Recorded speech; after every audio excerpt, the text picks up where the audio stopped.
Hello and welcome to Darkroom Chat Live. It is Sunday the 7th of June. What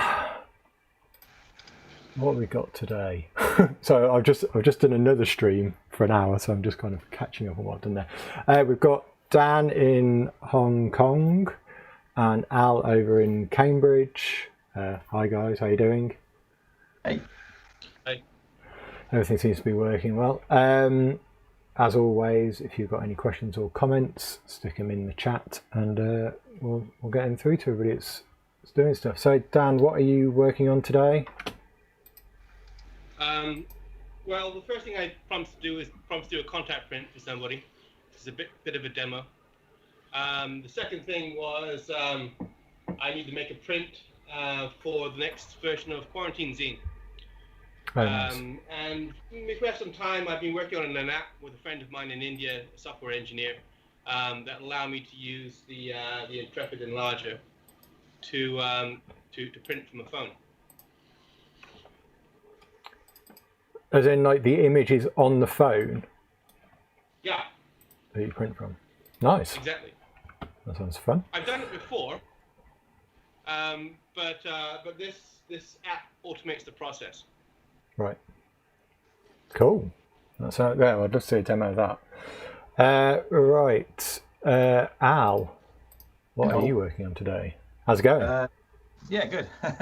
So about 2 weeks ago, I shot some images in my studio. I say studio, it's Darkroom. It's also a studio. And of a pineapple in various stages of being eaten.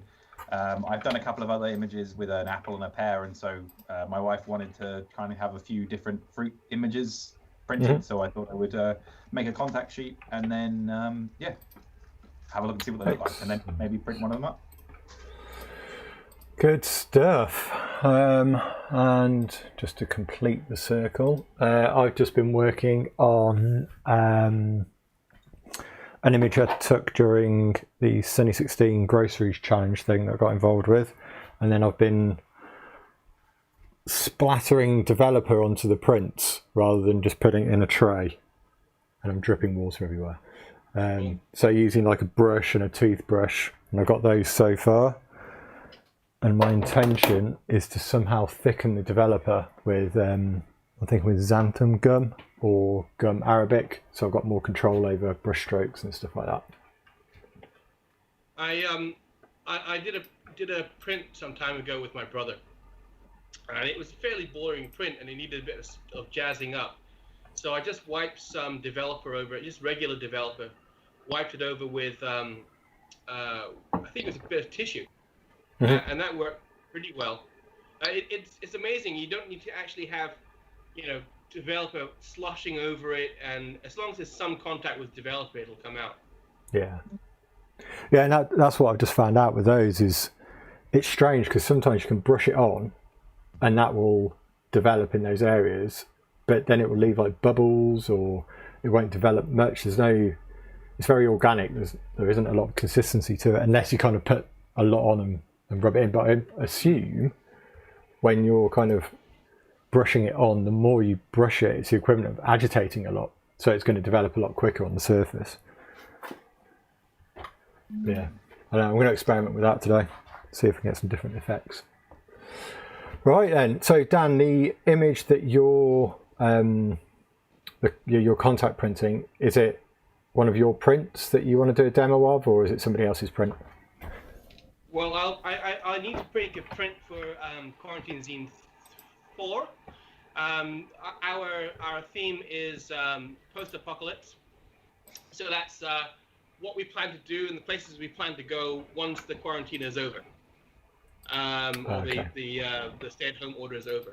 So I plan on going back to Cuba if I get the chance, possibly India as well, but I don't have any prints of India, so I'll delve into some of my old Cuban prints and see what I can drag up.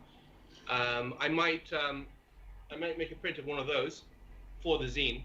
At the same time, I may just make some contact prints just to see what we've got, and that will be my contact print demo. Cool. Well, do you want to start with that then? Well, if Alex starts, then I need to go and get my my negatives out and pick a sheet.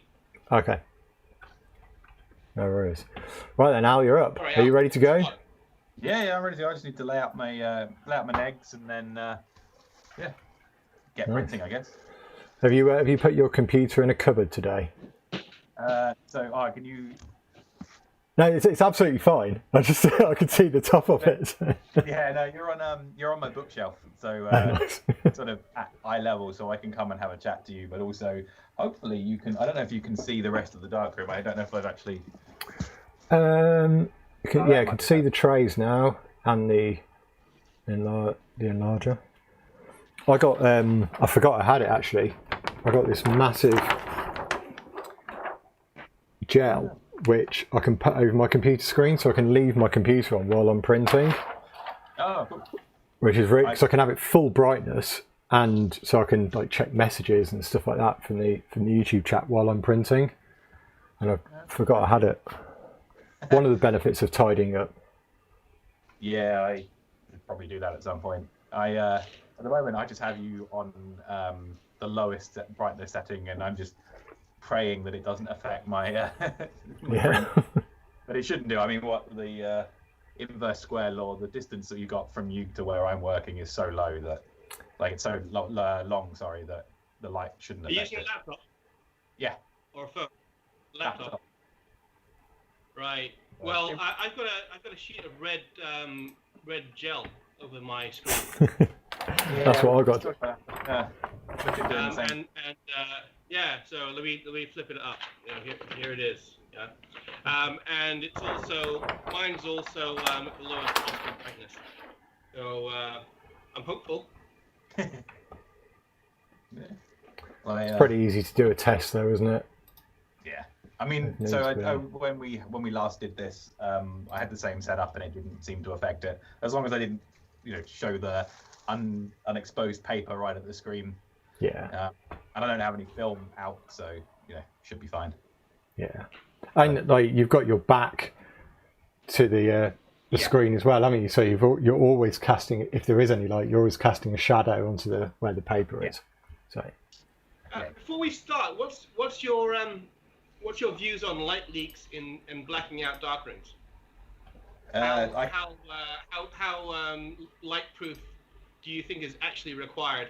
I can give you a live demo if you want. Right. Can you see those light leaks? No. It's black to me. Oh yeah, I can see something. So I don't know if you can see, but basically there's light streaming through the door, this corner here. I've blacked out most of the room, but as long as you don't have light streaming everywhere, the paper seems to be at a low enough sensitivity that it doesn't matter too much. It doesn't need to be pitch black. I've got light stream. I've got light streaming through the corners of the door, and they're not falling onto my actual John, work. what about you?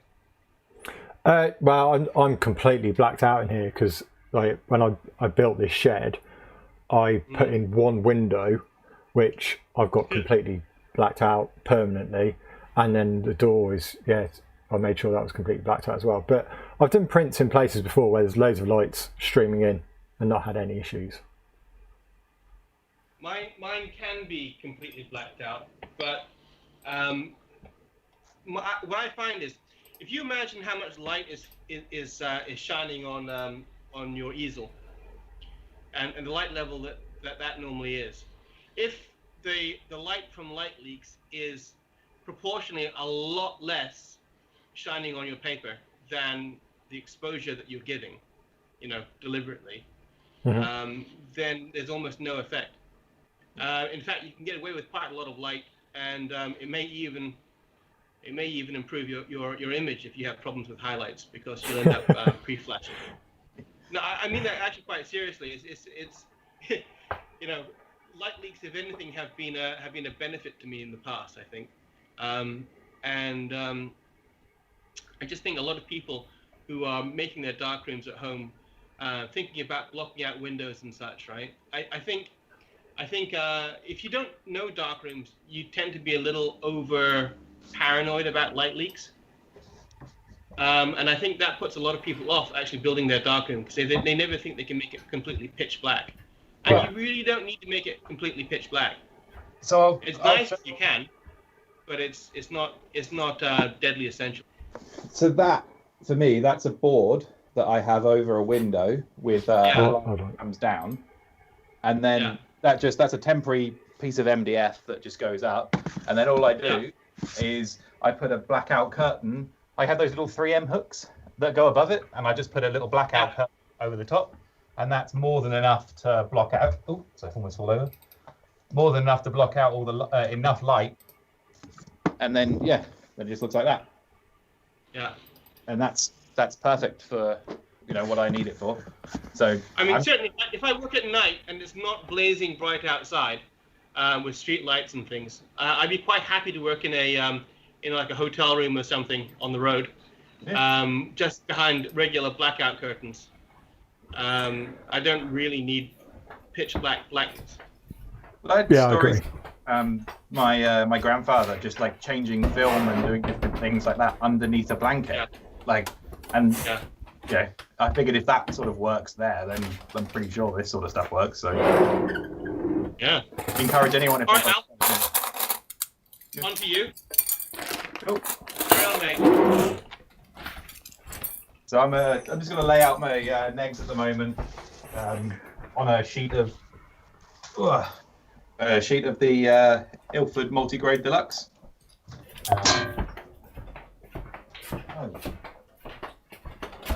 The word there is bugger. What was that noise? So one of the most integral one of the things that you need for a contact print is a sheet of glass. Oh no! One from an old frame I had. Yeah. I don't know if anyone can see that, but I've just trodden on it. Oh no! Luckily, it's just. This is the sheet of glass I use to keep my negatives flat, and I've just trodden on the edge of it. Luckily, I haven't smashed the whole thing, so I can still do what I need to do. But I'm gonna have to be careful. Yeah, so watch yourself. When this is over, I'm gonna have to hook everything up. I buy my sheets 3 at a time. I buy them 3 at a time. They cost about £3, and I get them about quarter an inch thick. Okay. Nicely beveled and all from the local glass shop. Yeah. I think the cheapest way is probably to go to somewhere like IKEA and buy a picture frame, take the glass out. That's what this you is. really can't beat IKEA for raw materials. You just take their products and strip them down for wood and stuff, right? Yeah. Well, not really, but glass.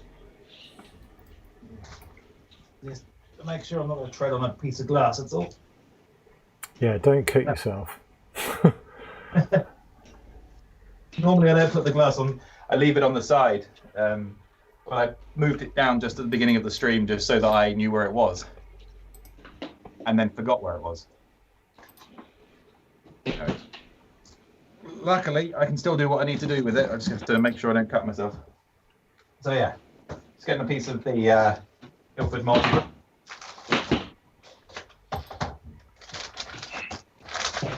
And because it's a contact sheet of my prints, I'm just gonna do a full. I'm not gonna cut it, bother cutting it down. I'm just gonna lay them all out and then just do my timings across the whole sheet just to see what it looks like. Yeah. And I normally find that if I do 5-second increments grade 2 at about f8, that normally gives me a good range to look at. Yeah. So I'll move my enlarger head up the top.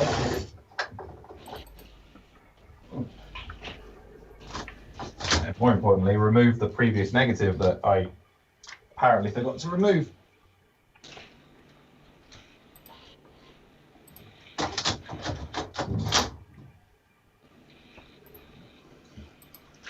F8.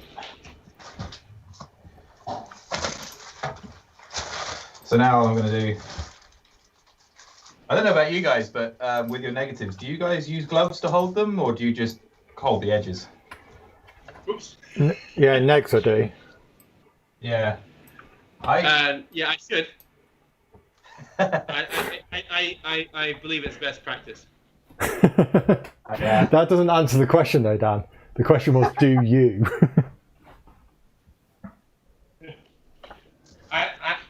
In my darkroom, I've never been about best practice. I'm going to second that as well. I have some gloves. They're in a box there somewhere. And every time I touch my legs, I think I should really use my gloves, and then I just handle them anyway. It depends. Yeah, it depends how kind of. If I'm scanning and they've just dried, then I'll start using gloves for that whole process. But if I've literally just taken one out of the negative carrier and put it back in the sleeve, I generally don't bother at that point. Yeah, pretty much what I'm doing right now. Okay, so now I'm putting my now broken bit of glass over my negatives that have just been laid out on my sheet. I have a bit of card I use here for dodging burning and making my sheets, so that just sits next to my enlarger. And hopefully that's large enough. Yeah, that should be large enough. So then I'll just do 5-second increments across the whole sheet, and we'll see what it looks like.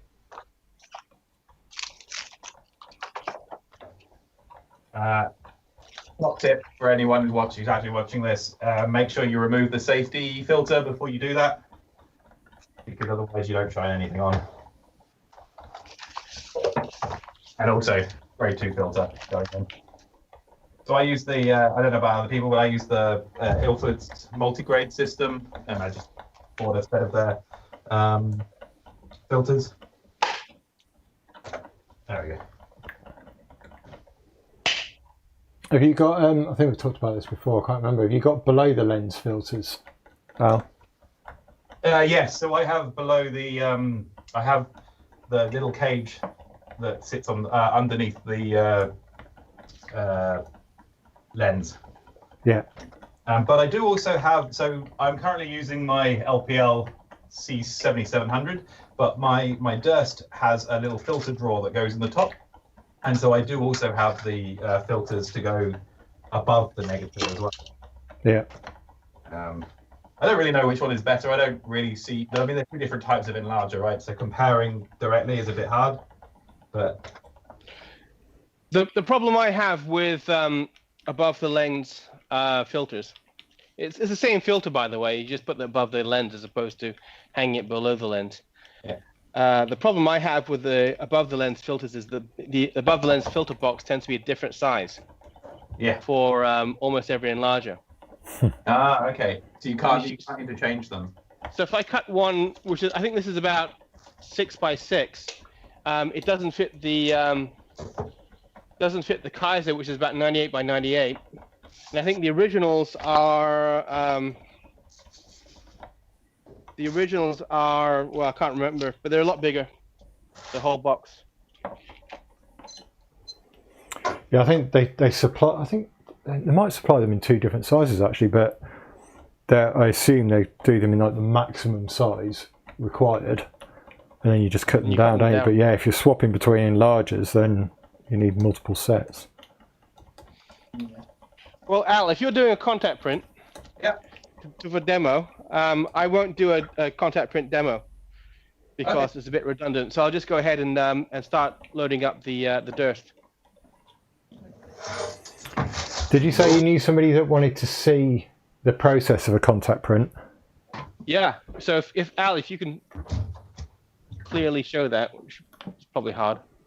So I'm just developing it now. I'm about to put it into the stop, and then I can try and bring my laptop over, and you guys might be able to see it. Lovely.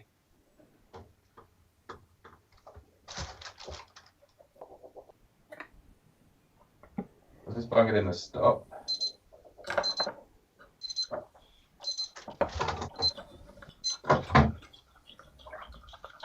Do 10 seconds in here, and then I'll move it to the fix, and you guys can see.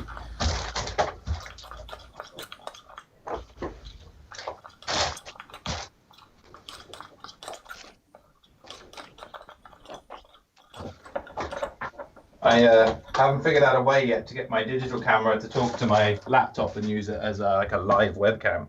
But when I do, I'll make this process. What digital camera have you got? 6D Mark II from Canon. I think there might be some software you can get to make that work. Like personally, I've got like an HDMI capture card. I think it costs like 150 quid maybe, which obviously is fairly expensive. But I've got a Nikon D800, and that you can't capture that and treat it as a webcam. But I think there's something available for Canons to do that. Oh, okay, I'll have a look. Yeah. So I don't know if you guys can see this, but so this is the first contact print where I've made a series of different timings across it, basically a test print, just so that I know roughly where to aim it for all the negatives.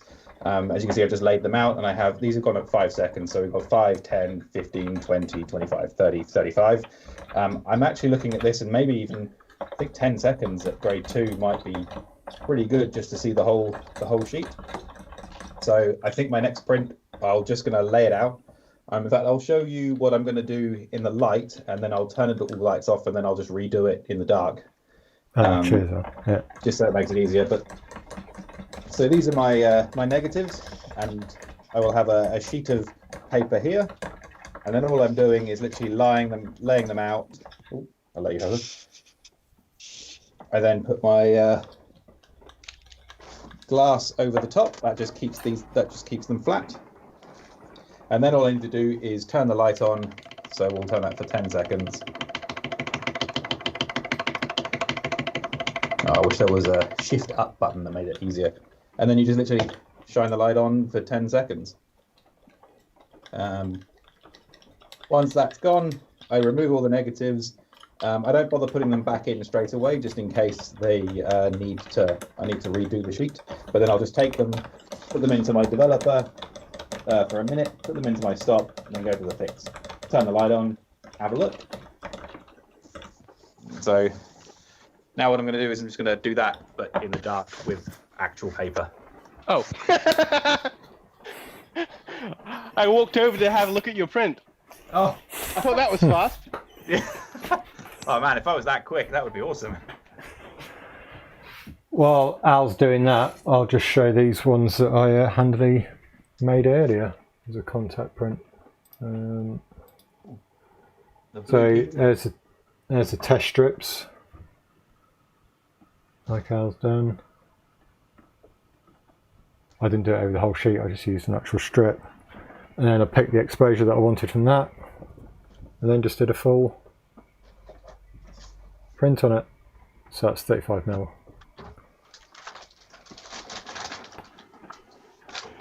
And then from that, it's really easy to pick out which frame you want to print. Yeah. I mean, I know we had the chat, didn't we, Jordan, about whether or not well, not just you, but in general, whether you should make a contact sheet print or scan them in and have them as a digital contact print. Yeah. It's funny, I actually hate the process of scanning so much that I would much rather go through this process and do it slowly. And I think it's just because I already have the negatives there and everything is ready to go. I move from the contact sheet to an actual print really quickly.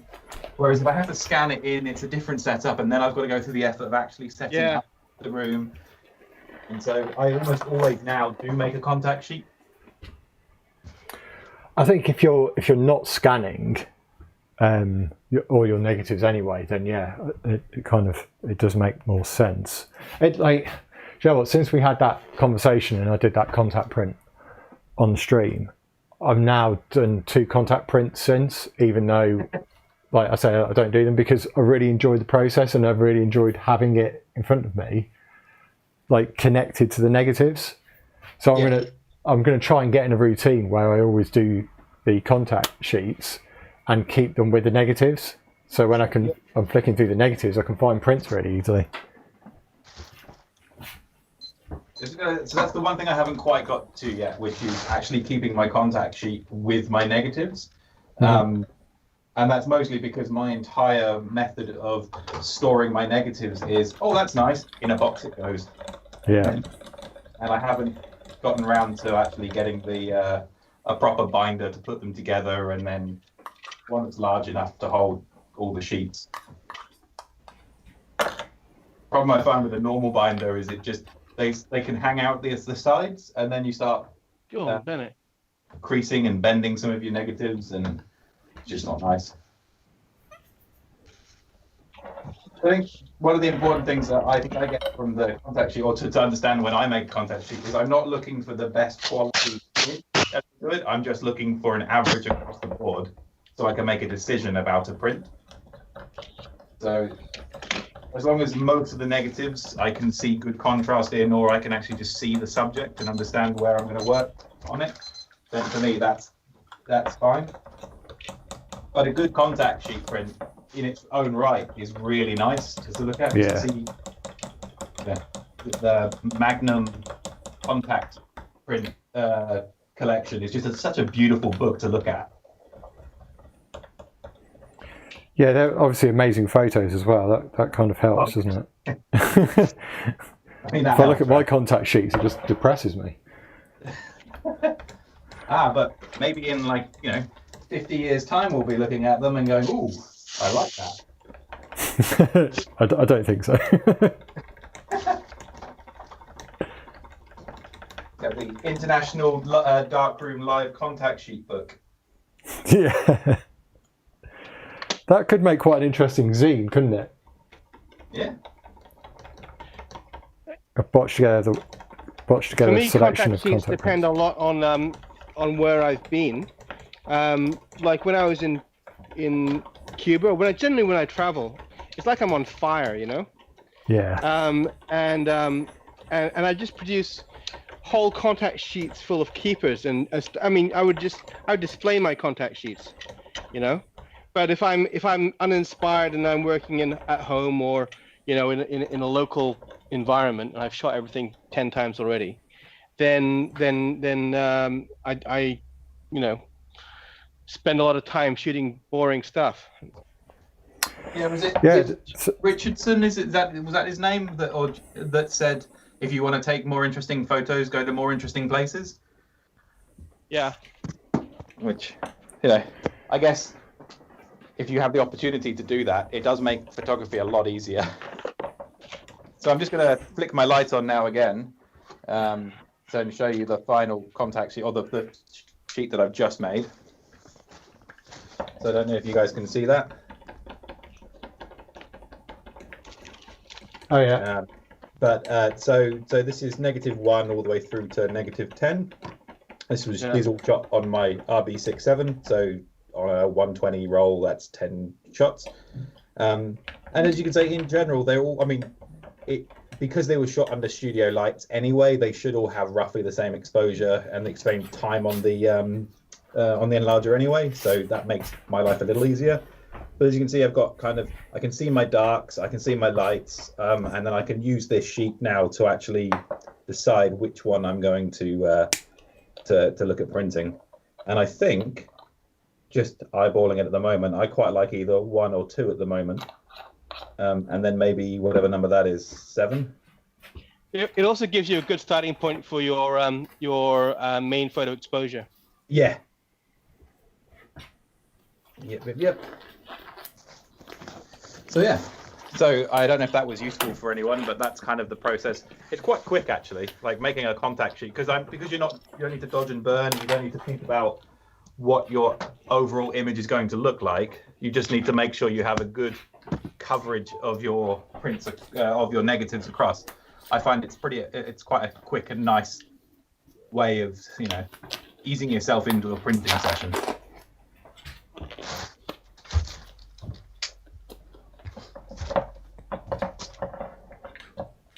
So what are you working on at the moment, Dan? Me? Yeah. Let me pan over a bit. Can you see? Yep. I can't see. Anyway, this is the new Durst M301. To remind people, this is it's very cheap enlarger. It cost me about £30, and I think that's about right for an enlarger. It was the first enlarger that I ever bought. Well, it's another copy of, but it's the same model as the first one I ever bought, and the one I learned in school, aged about 13, 14. So there's a lot of nostalgia here, and I'm trying to remind myself what I loved so much about darkroom printing back then. When life was simple and you weren't looking at apo rotogons and spending money that you probably really don't need to. Yeah. This is very much back to basics, and it just brings back lots of happy memories of wasting time in the darkroom with my mates. So we had 3 of these side by side, and we were always queuing up for the trays. So what I have here, can you see what I've got on the easel? I can see that there's print, but I can't actually see what it is. Yeah, well, I mean, it's a negative. So, but anyway, what you have here is it looks like it's an 8x10 easel with a piece of 8x10 paper in it, and it's just a photo of a chap sitting in a taxi cab. Reminds me of my trip to Cuba and the lovely laid-back pace of life they have there. And I'm shortly going to dial it in and make a print. So, what paper are you using? What paper am I using?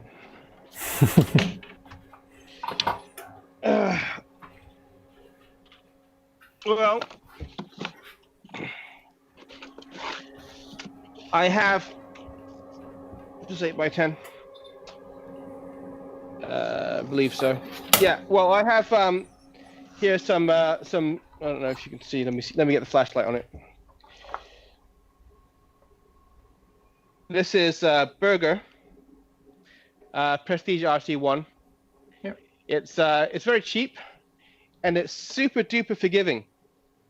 The contrast is very easy to handle, and compared to Ilford MG4, it's like cheating. I haven't used the new paper yet, the MG5, but the MG4 it's a challenge. It's what I used to use before, but the Burger just seems super duper easy, and I'm not a really technical guy, so I can't really describe the tones and whatever and the exposures, but it seems to pop, and it's very responsive to filters. Oh, nice. Right. So I'll have to go with that.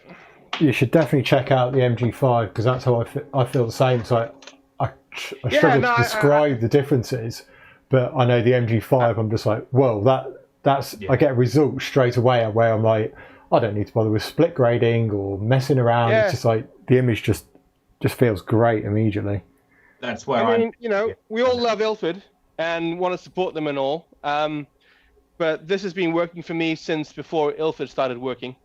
Yeah. And it's cheap, and I buy them in big boxes of like I think it's like 100 sheets or something. It's very cheap. 50 sheets, sorry. Well, yeah. There's no need to change then, is there? If you're getting good, consistent results from it, then. Also, I tend to buy very large quantities. Right, I'll buy 5 boxes at a time. Okay. Because it's just a pain to go and reorder new paper, and I've got a big enough darkroom, and I'll go through the paper. Do you do the same with chemicals as well? Do you buy that in like 5-liter sort of lots, or do you have smaller quantity? I'm kind of holding some unexposed paper, so I'm kind of like yeah, sorry. I don't want to be hanging about too much, but like yeah, this is Ilford multigrade, and it comes in 5-liter jugs. Yeah, that's what I buy as well. 5-liter multigrade and fixer, and it lasts ages, and it's cheaper if you can buy it in those sort of quantities as well. Yeah. But, John, how often would you go through a 5-liter jug of developer then? Because I find at the moment I'm using the 1-liter bottles, and I keep it a bit of cling film over the top, and then I bung it in the fridge just to try and keep its life.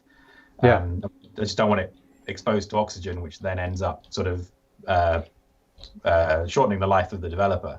But I was just worried that if I then go to a 5-litre jug, I'm just not going to get through it as much. But do you have any issues with that, or? No, like the speed that I go through it varies like drastically depending on what I'm working on. If I'm doing mural prints, I obviously get through it a lot quicker because I'm mixing up kind of 5 litres working solution at a time when I'm doing those prints. But regards the longevity of it, like I've got some a 5-litre multi-grade tub that I've had at least 6 months. I ended up buying another one by accident and leaving one with, say, I don't know, half a litre in the bottom of it. Forgot about it. I came back to it the other day. It looked orange. It looked spent. I mixed it up and it was absolutely fine. Oh yeah, I mean, a developer can go dark and it'll still work. It's paper developers.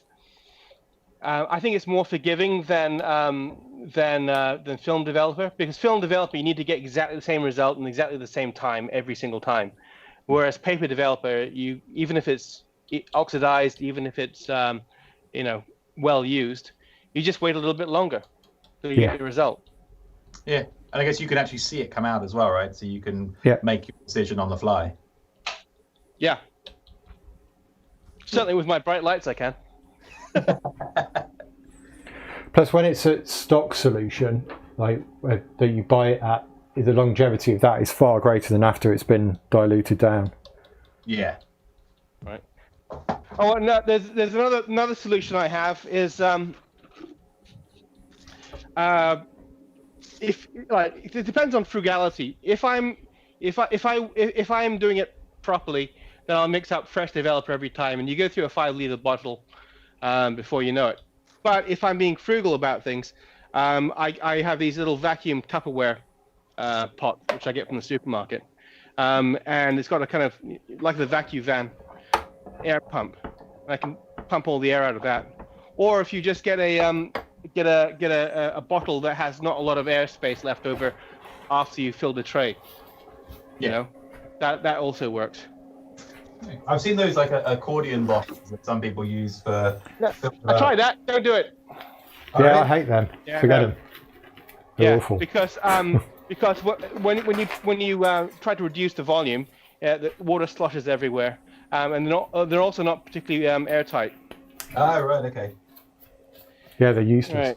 So what I find I do is, like, now that I've used those 5-litre containers a couple of times, I've got spare ones. So I put my mixed solution in that, and then I've got something, the Tetanol, what's it called, Protectant or something like that, which is a spray, which is denser than air, and you spray it into the jug, and it pushes all the air out. Ah, yeah. And that stores really well.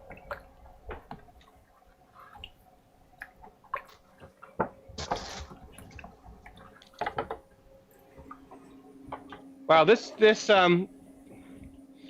incandescent light that came with the dirt is very bright compared to the LED heads and even the halogen head on the Kaiser.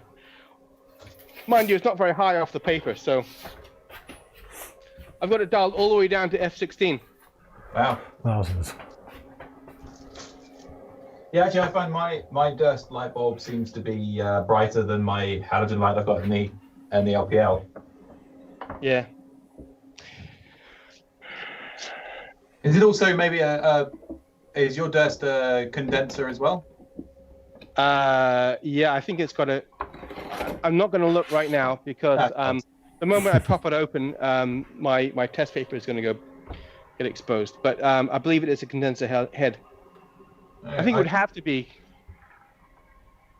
Yeah, I'm not going to mess with it though. No, that's all right. I was just wondering if that's an inherent property of a condenser. Maybe they're just brighter just because there's less light. There's a condenser in the Kaiser as well.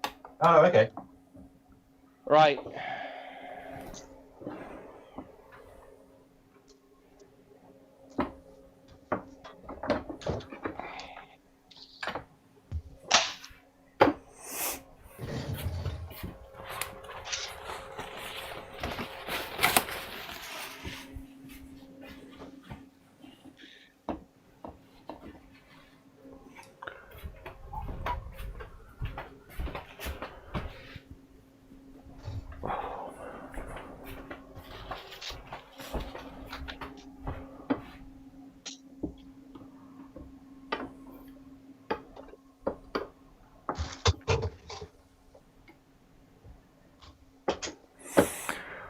Oh, I'm It's pretty gonna be interesting. excited.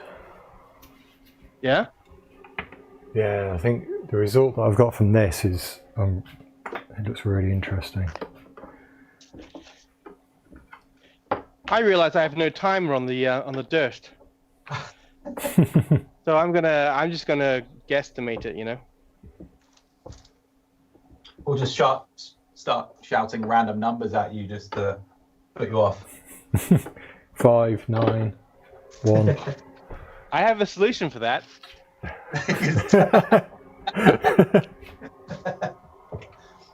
Touche, sir. Touche. Right,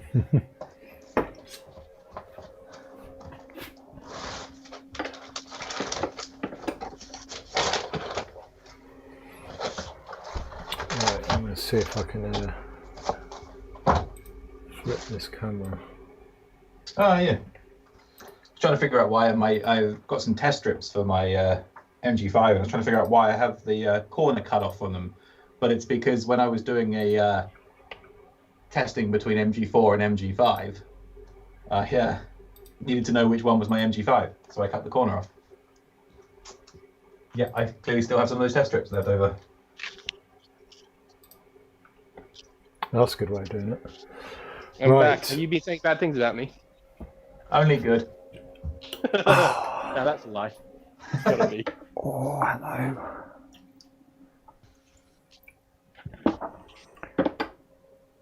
Can you guys see my top-down cam? Is that coming through yeah. on Skype? Oh, that looks Oh, So the one on the left is the straight print, obviously, and then the one on the right is developer mixed with the xanthan gum, which is used for making sauces and soups and shit like that. And that I'm pretty happy with. that looks awesome. It's a really interesting effect. It's got a real. I quite like. I don't really know how to explain it, but it's the kind of painterly, but obviously it's a photograph effect. Yeah. Well, it is painted. It literally is painted on, isn't it? You know, you can see the brush strokes where it's gone on thicker. Oh, that is interesting. I have to give that a go at some stage. So where'd you get your xanthan gum from? Oh, I can't remember. I think I just got it off. I want to say Amazon or something. It's a food product. It's just I've used it for making up sauces before. I think I made jam with it at one point.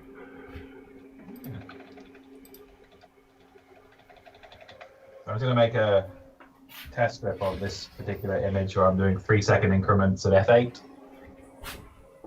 And I do all my test strips at grade 2 as well.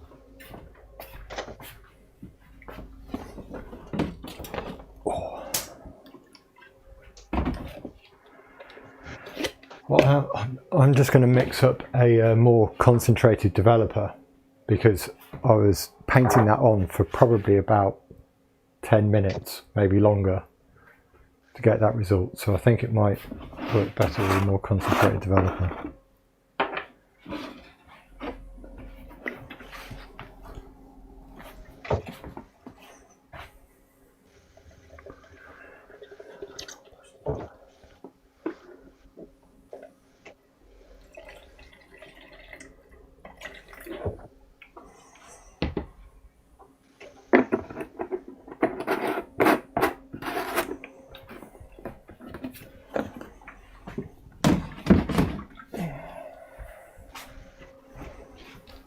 even at f16, I think about 5 seconds, maybe even a little less. Yeah, that's quick, isn't it? That's ridiculous, isn't it? Yeah. So I was trying to think of what I'm going to do. I mean, one solution is to look around my lenses and see if I've got one that has a smaller f-stop. That's an 80mm. Can you put an ND filter on an enlarging lens? Yeah, of course you can. Is it a bad idea? Well, it's more optics in the way, isn't it? Yeah. Just run a loop up in there. And the second problem is I don't have any ND filters in the Darkroom. Okay, right. Yeah.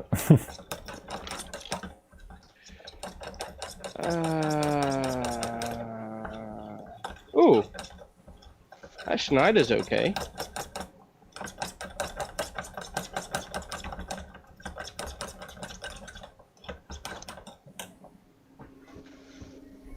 Yeah, maybe. The other thing is, have you got just a filter that you could put in front? Just well, not an ND filter, but like Yeah, I mean, I could put a number 2 grade filter in, couldn't I? yeah, That'd take the edge off a bit. might give you up to about 8 seconds or so. Maybe. I'm also not happy with the idea of stopping down too much, because that's not optically great. Mind you, I'm only doing an 8x10, so who cares really, you know, about sharpness?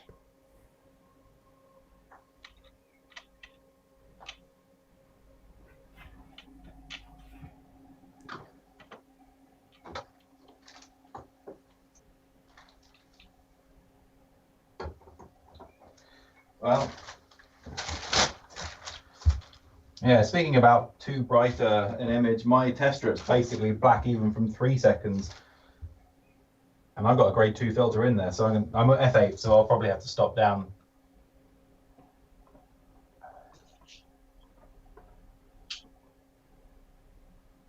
There's 16.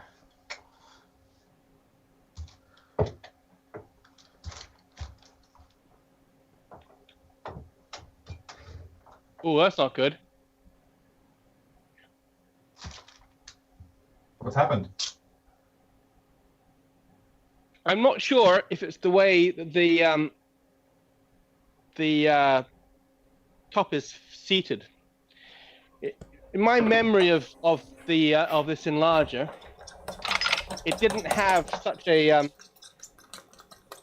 a big light leak, and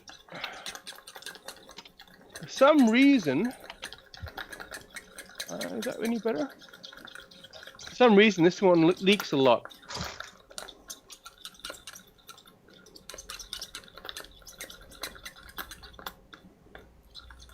And there's enough bounce off the ceiling that it's affecting the I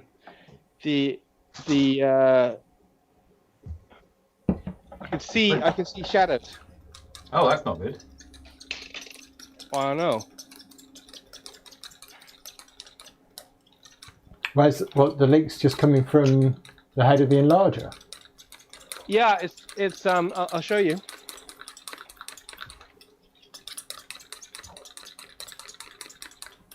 Yeah, it's pointing over here.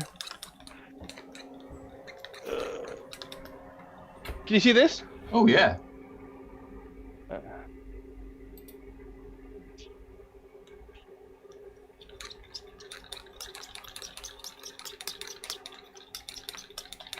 Is that missing from the top, or is it? No.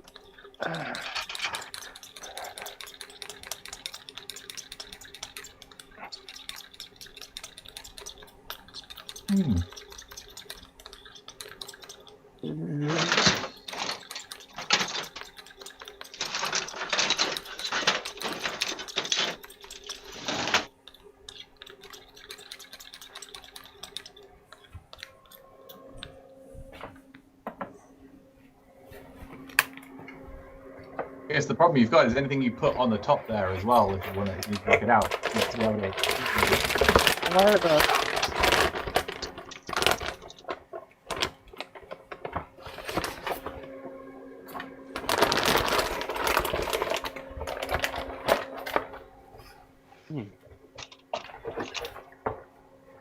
That's interesting. Oh, by the way, never bash an enlarger which has a hot filament in it.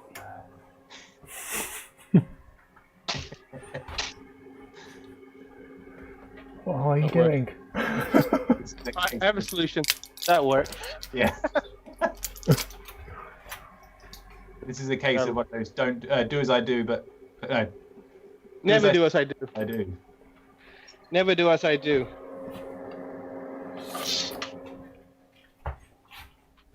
I think my my contribution to the world is to show people how stupid you can be and still get a result.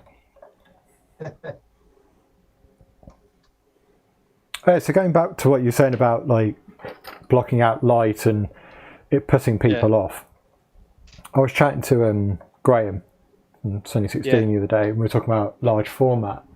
And I think it's a similar thing, is it's like people see large format and darkroom printing and think, oh, it's incredibly technical, you need all this gear, you need a certain setup. It's like, you don't. You can get results and you can get images without contemplating doing tilting, shifting. Like, once you've got your setup, you can start making images very easily. And it's the same as in the darkroom. How long does it mean for me, though?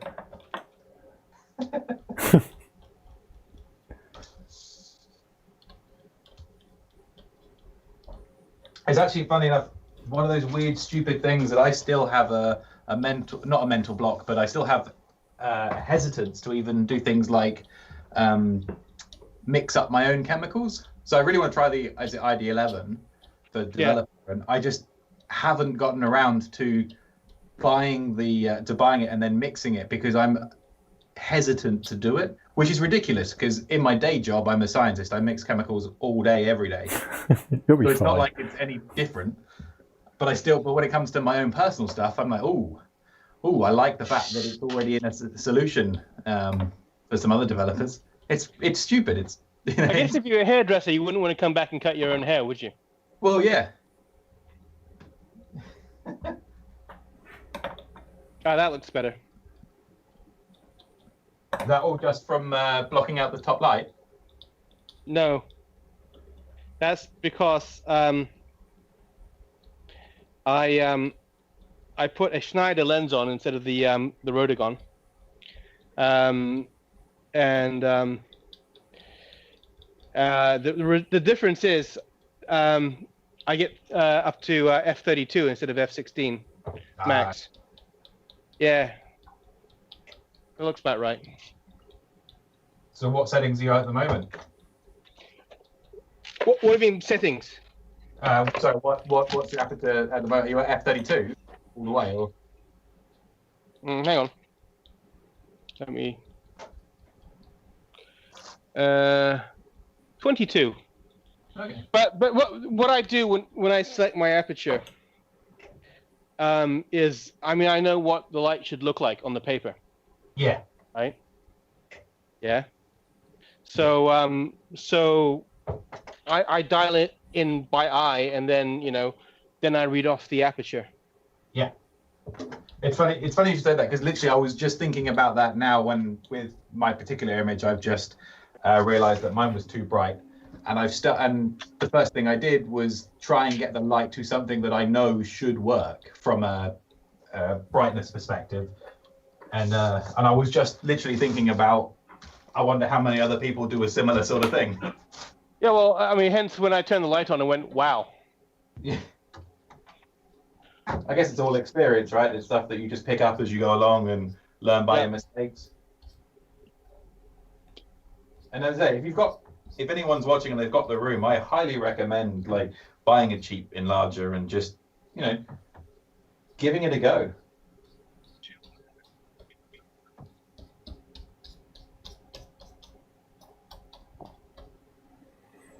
That's much better. How did your competition go down with people submitting cheap darkroom solutions?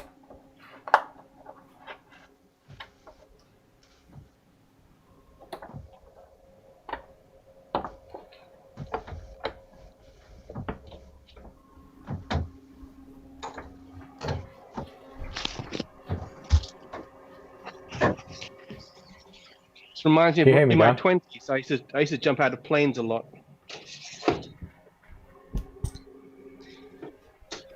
So every time I get to 3100, I want to shout, check canopy.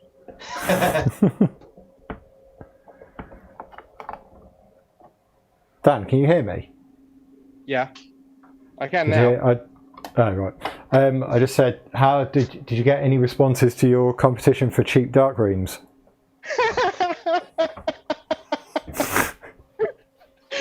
Now, that's the story.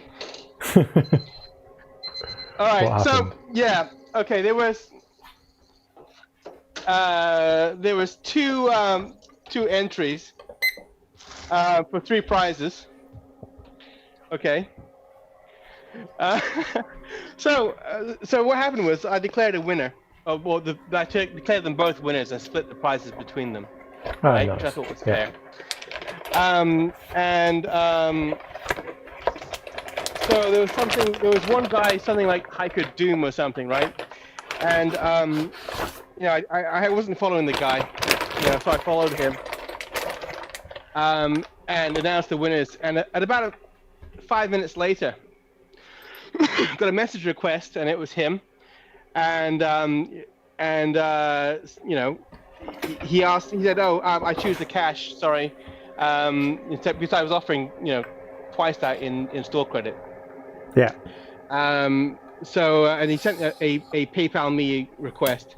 So I sent him the $150 or £119. Crikey. Right? Yeah. Wait. And then, about a minute later, he unfollowed me and locked his account. What? And wait, it gets better. And then he changed his name, a screen name, and account number back to his old one, which was a completely different name. What? And changed his Why did avatar back to his old avatar. And basically, he has spoofed the winner.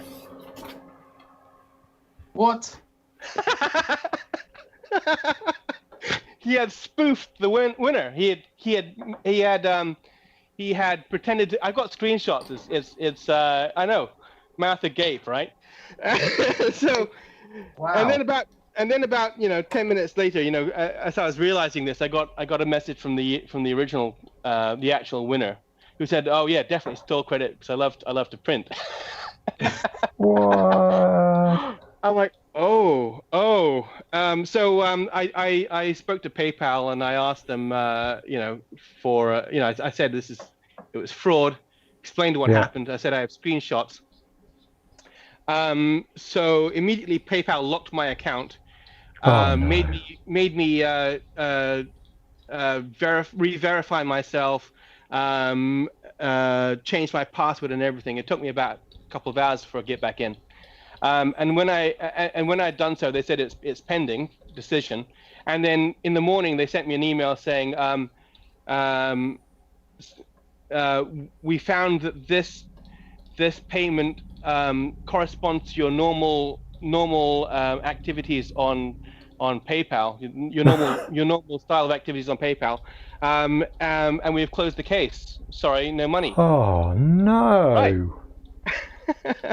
Oh, that's terrible. Okay, but I'm not going to lose sleep over $150. It's enough. It is enough to be a kick up the ass. Yes.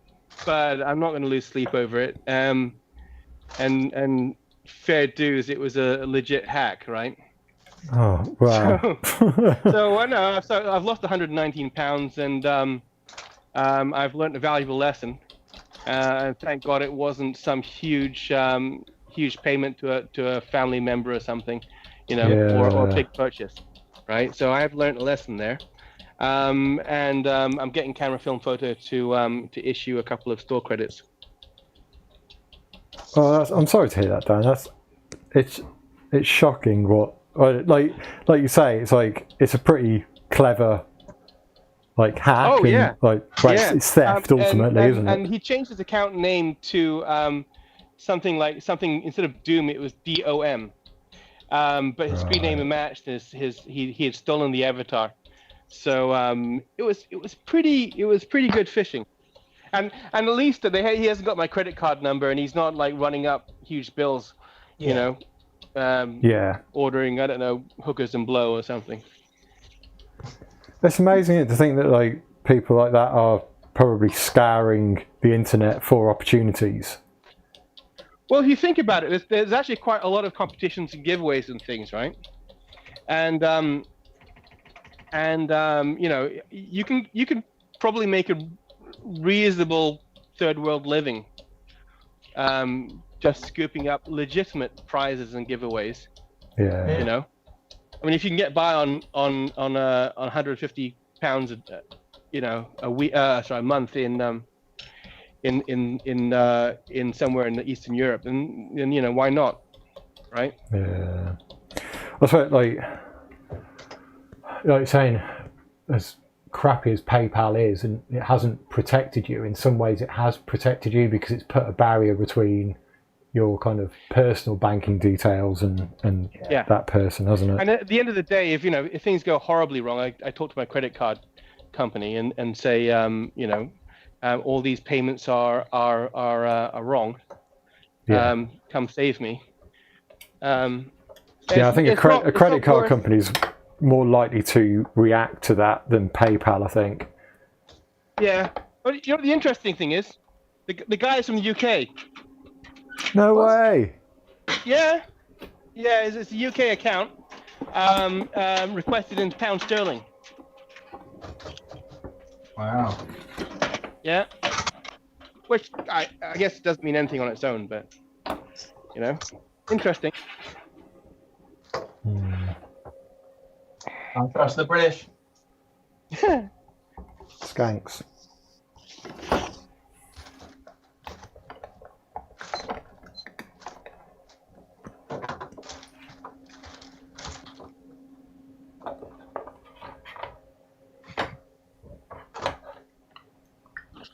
It is a bit of it's a kick in the teeth, right? Because you did something that was really nice and really cool for the printing community, and then someone comes and abuses it like that.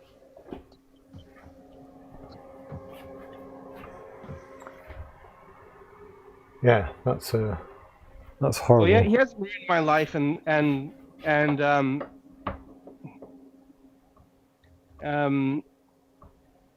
seconds. Yeah, he hasn't ruined my life. It's not the end of the world. I can live with it.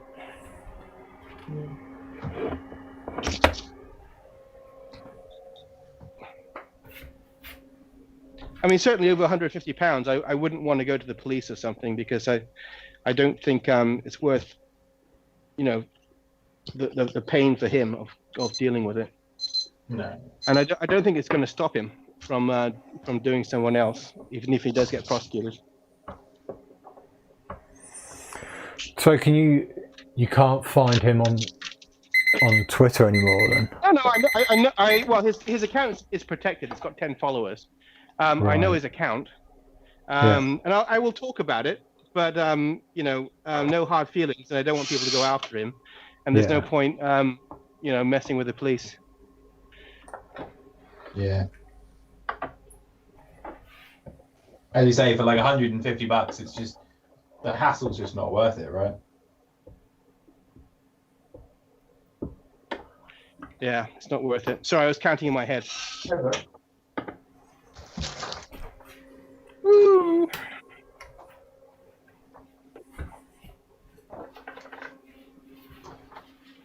So the cheap darkroom setup, what was the solution?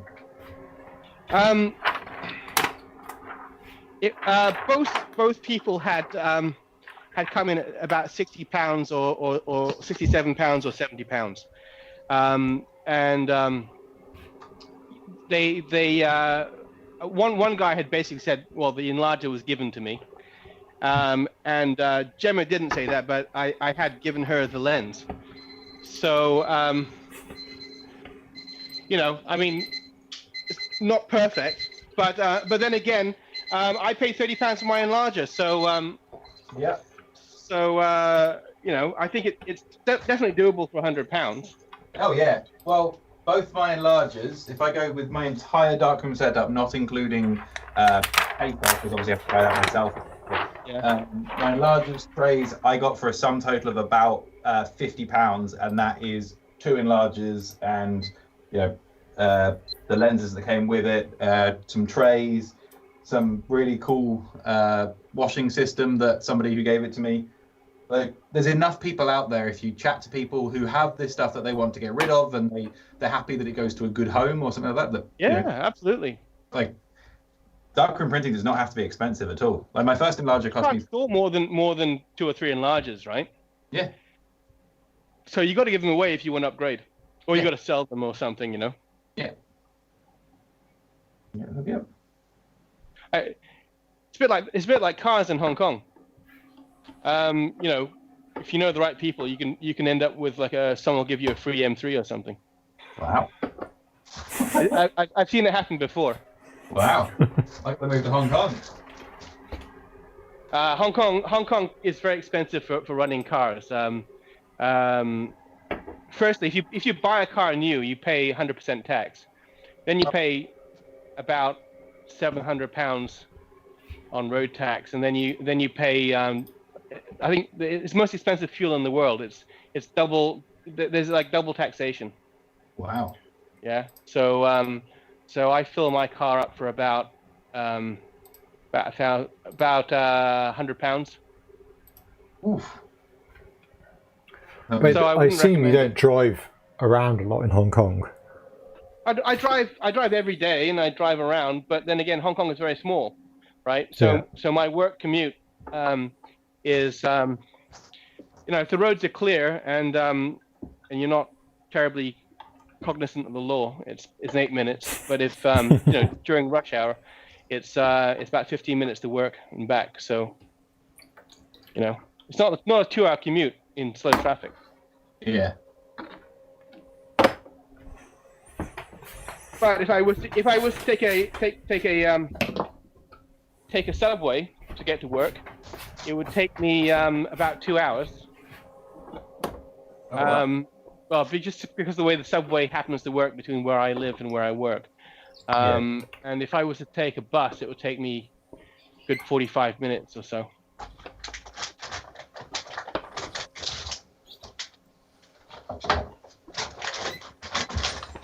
Oh, you're paying for your time, aren't you then? Yeah. Paying to get your time back. That's one of the things that someone at my work, like our business team, currently say, which is, if you can buy time, do it. Well, it depends how much you're paying for your time. Well, right? yeah, obviously. Yeah. Right then, are you ready for this? I've got another print. Woo! Ooh, nice. So this one here was the first one I did, and then this one, let's try and get it out of that spotlight if we can. Keep it in the camera. Ish. That's not working. It's really hard to do these things back to front. Yeah, so I did a more concentrated developer. It's just 1+1, I think. You know what's so special about the way about these prints is they're true one-offs. So you would never make a second one exactly like it, right? Yeah. Yeah, definitely. The brush strokes just make it completely unique. There's no way you could replicate it, or I don't think you'd want to replicate it, would you? No. Well, put some light on it. Cool. I've got a print here. Excellent. In the camera. Let's bring it up Can't really full see it, screen. can you? Not good. Okay, let me figure out a way to get it in the camera. I'll put the lights on.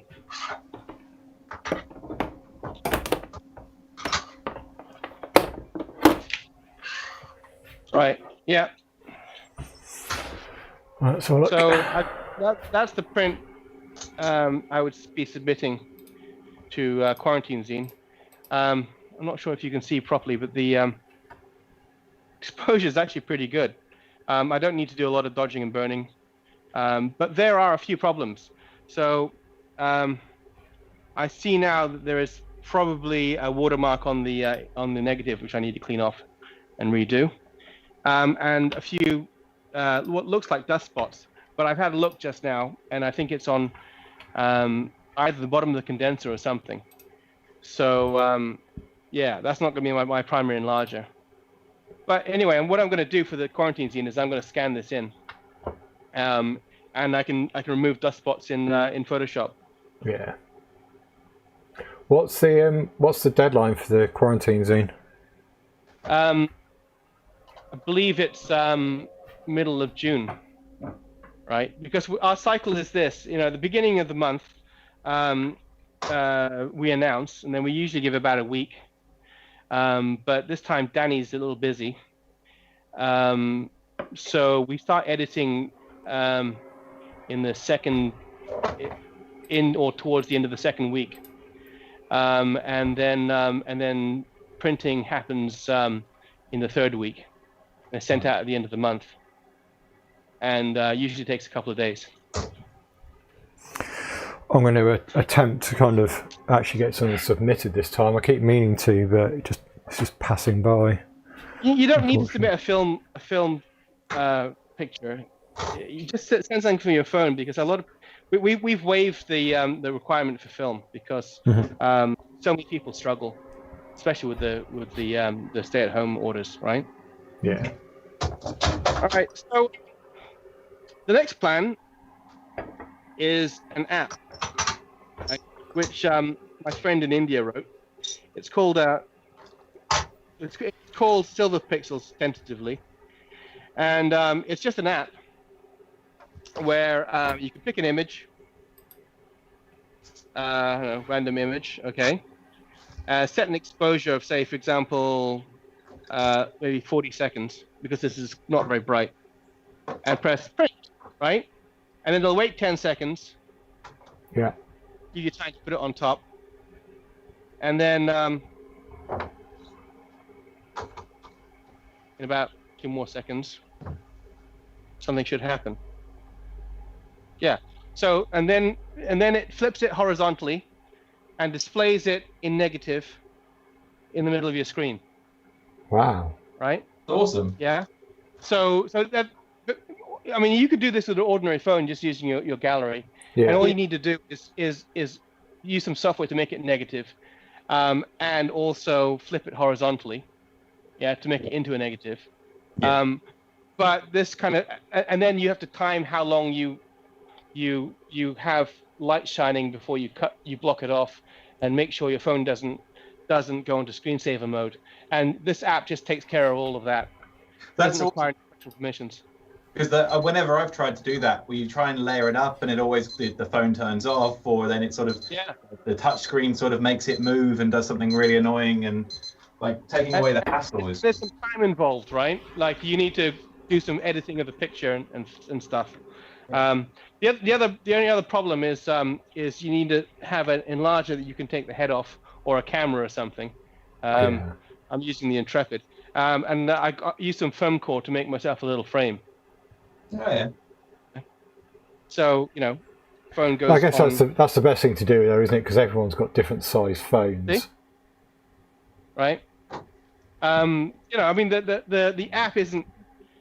And there's no real benefit to offering an app, okay? Because I'm not getting any advertising from it. I'm not selling it, right? But it might help a couple of people. Yeah.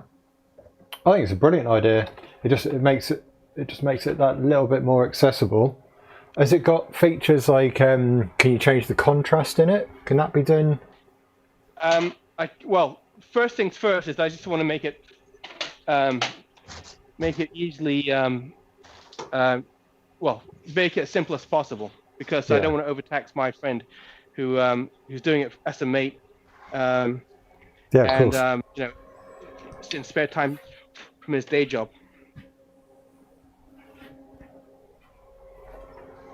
That's a great idea, though. Real kind of. Is it available on Apple Store, or is it an Android only option at the moment? Well, he wrote it in Android because I have an Android phone. I don't have an iPhone.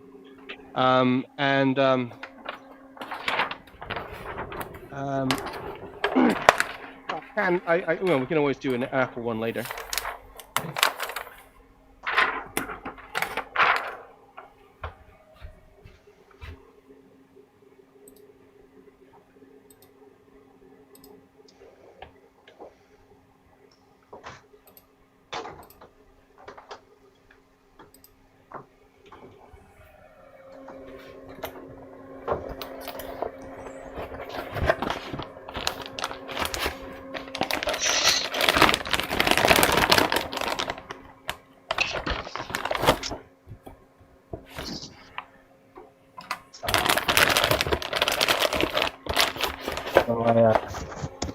got a print here. Hold on a second, Alan. I'll just put your screen up full. Just give us 2 seconds.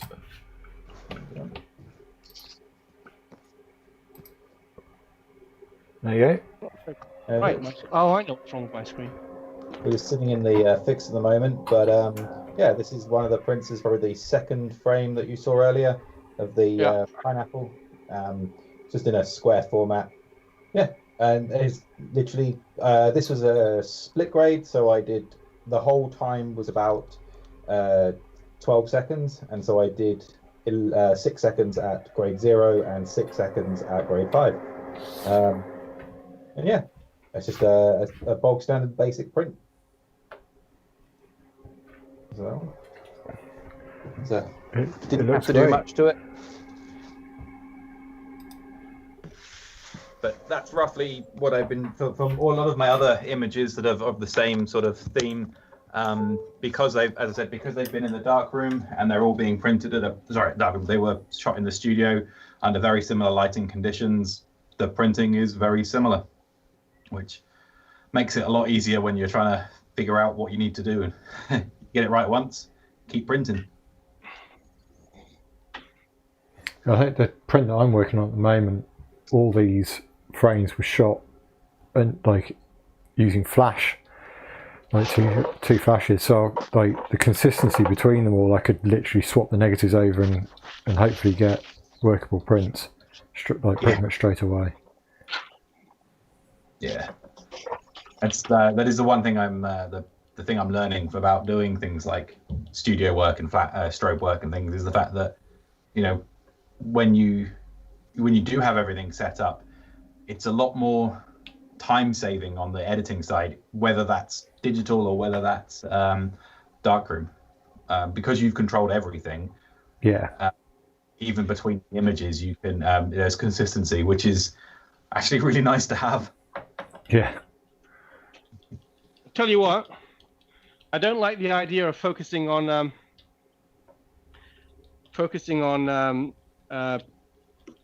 pixels. So you can see the pixels under the microfocus slider. It's freaky. But are you focusing on the pixels in the same way that you would grain? Yeah, unfortunately, yes. It looks horrible. It's like a magnifying glass on a TV screen. So you're seeing red, green, and blue, or whatever it is. I'm seeing red, green, and blue, or in this case, red, because I'm using a red-based image. Aye. Oh dear. This week I projected a digital image using like an LED projector onto the wall to do like a 20 by 24 print, and you can see like the pixels on that are enormous. But like that's the reason I did it, because I wanted that effect. Oh, DLP projector. What sort? Sorry. Was that a DLP projector? What's a DLP projector? Like a TV projector. Yeah, it's just used for like presentations and stuff. It's one of those. Oh, that'll do. Yeah, but the pixels are enormous.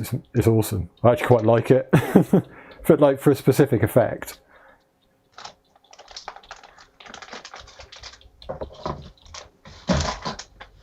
That's funny. Wonder if you can see over there. So do you think you're going to see the pixels and the print? No, you won't. No, you absolutely will not. I guess the definition of the light and the hard cutoff between the pixels is just not good enough on the paper to be able to pick it up. So it blends nicely to be able to get your image. I've done this before with my phone. You know, without all this jiggery pokery, right, of the app. It's not super duper sharp, but you know, 8x10s, it's fair enough, right? It's okay. Oh dear. Okay, here we go.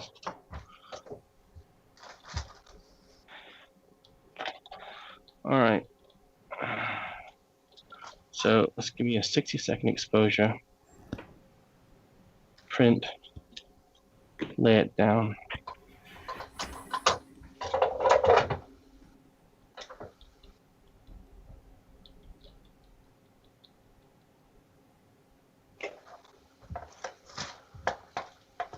One 100, two 100, three 100, four 100, five 100, one 100, two 100, three 100, four 100.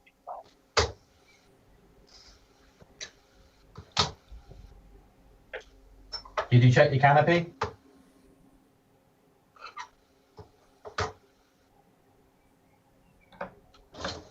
Check canopy. Cut away, pull reserve.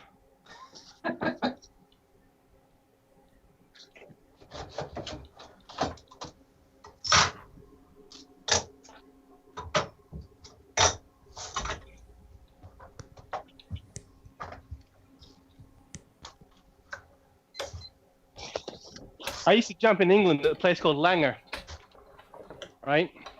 It was the British Parachute Association's most dangerous drop zone. I believe the stats were it averaged about one death a year. Oh, crikey. That's something you don't want to be top for, is it?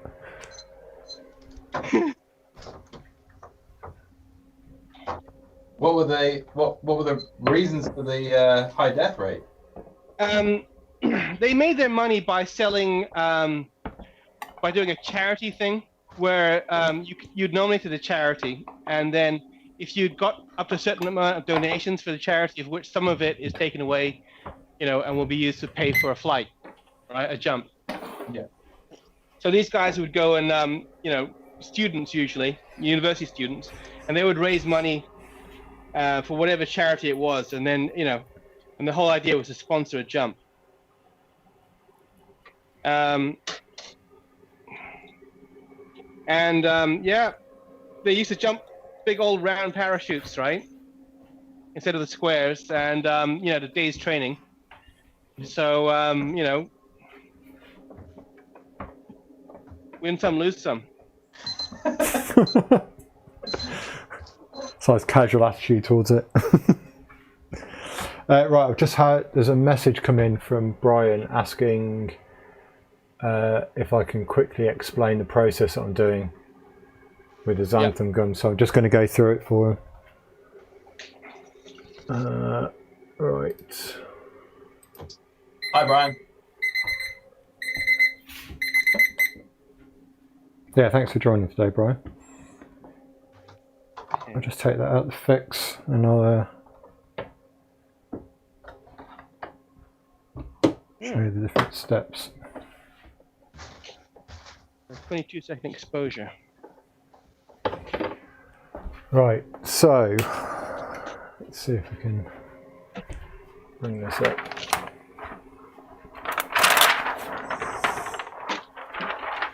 So what I've done is I started off by just creating a straight print of the scene like that, and then I experimented with just using straight developer with brushes, like splashing it on like that, just different brush strokes. I used a toothbrush at one point, but it was all very liquidy.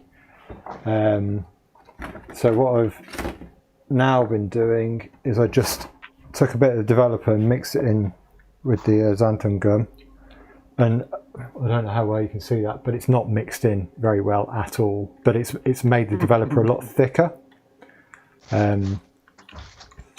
which just means it stops pouring over the page and kind of will show the brush strokes. So that was made with 1+9 developer, MG-Dev, and then I made another one which was just 1+1, so it's a lot more concentrated, because the 1+9, when I put it on, let's just see if I can find the example, like that took about 10 minutes of painting it on, and I'm only just starting to get some of the blacks through, so I just tried a higher concentration in the thickening mix, which is where I'm at now. So I've got those two there, and then this one's just washing now. Just trying out different brush strokes and different size brushes, different amount of kind of brushing it on the surface as well, because that seems to make it develop quicker, and kind of getting the brush strokes through in the print as well as around the edges.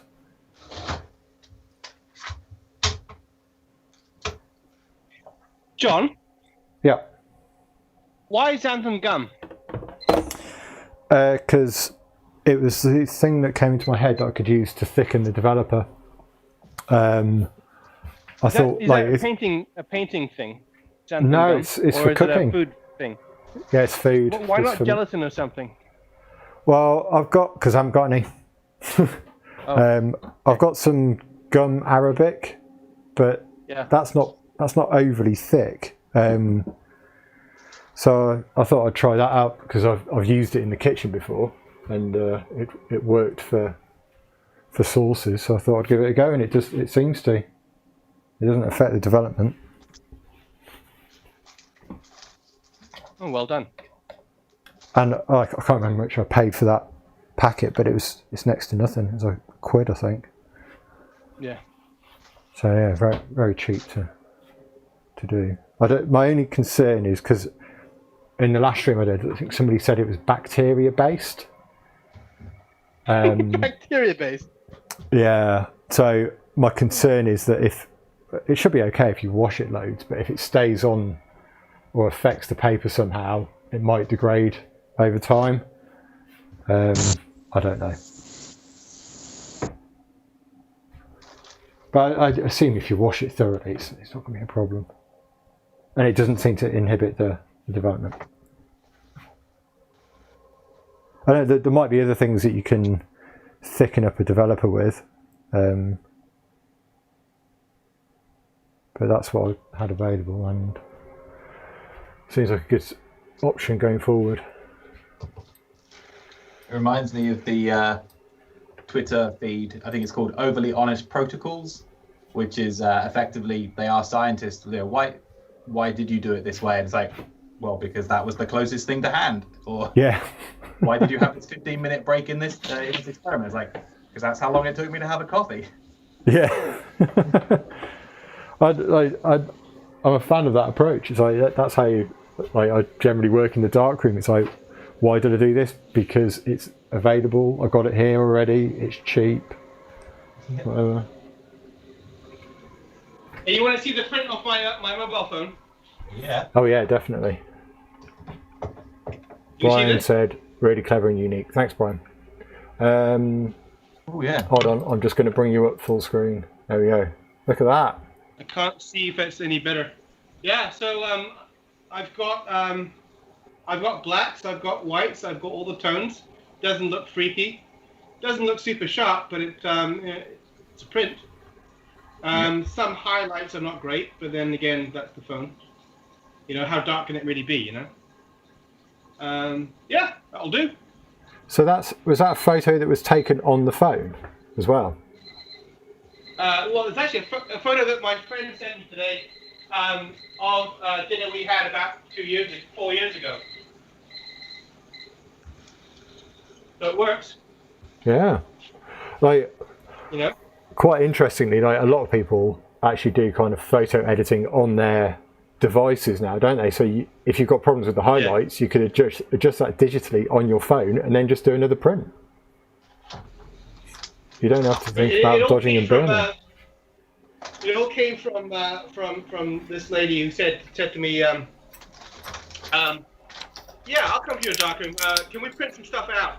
I said, yeah, sure. And she said,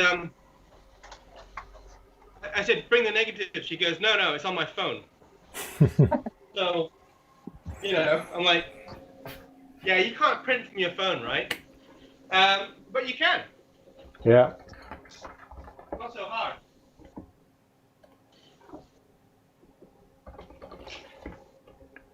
Now the question is that cheaper and quicker? And well, it's more archivable, but is it cheaper than doing like an inkjet print when you take into account buying inks and buying a decent, to get that quality print from an inkjet would cost a fair amount, wouldn't it? At an 8x10, I think I would go and print it digitally, right? I think where it really makes a difference is it. No, I don't think so. I mean, I tried. You can see in the background here, right? Lots of pictures hanging up. Yeah. I tried every possible way of printing. That was originally a 4x5 shot on the Intrepid of my mum, and I tried printing it digitally every possible way. So I tried printing a bubble jet negative. Mm-hmm. I tried printing, for the enlarger. I tried printing a bubble jet contact print. I tried RA4. I tried a straight bubble jet, a few other ways, right? The best result that you can get from digital is to print it on a large bubble jet. Okay. Yeah, digital quality. That's why I think digital can never really match film. Not for the lovely grain and all, and sharpness and what have you.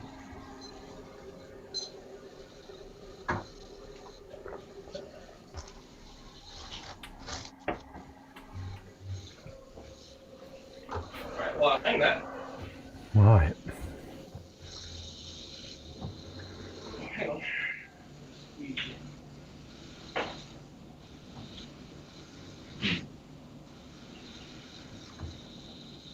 I have a question for you, John. Mm-hmm. So, the new multigrade 5 is compatible with toning, right? And tones like really well. However, Yeah. But you can get warm tone developers. Yeah. Do you know if the multigrade 5 is warm tone developer compatible, or will it not make a difference and just sort of work the thing? My assumption would be you would probably get a greater effect with a warm tone developer on the multigrade 5 than you would on the 4, although I've never tested it.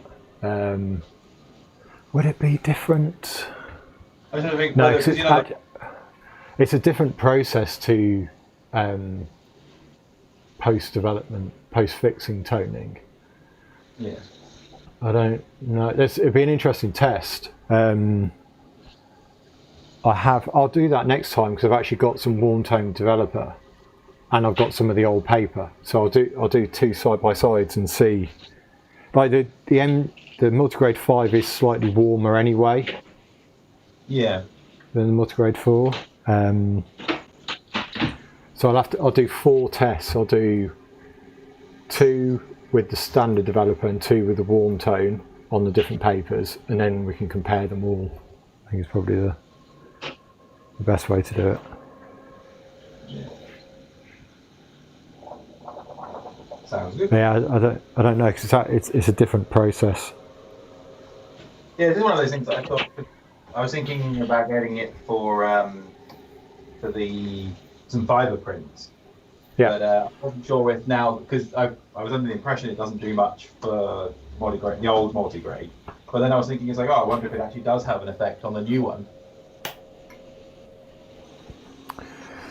Yeah, so I've done tests on fiber with different developers, but I've never. Oh no, I have done tests with different developers on RC, and it did make a difference on the old one. From a tonal perspective, or just from a getting maximum black? From a tone, it was definitely warmer.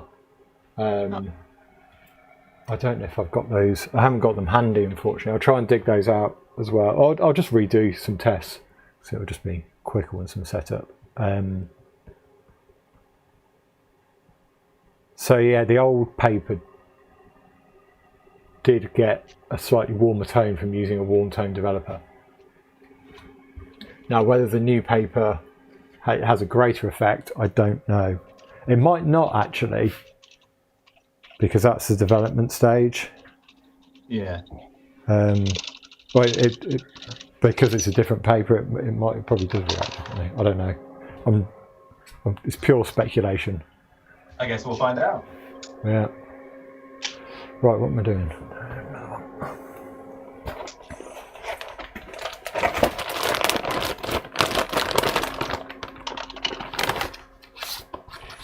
Now that shouldn't be a problem.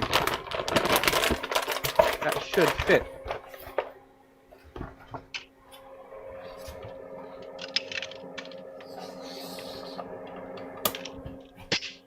Ah. No. Seated properly? Okay, it's seated properly.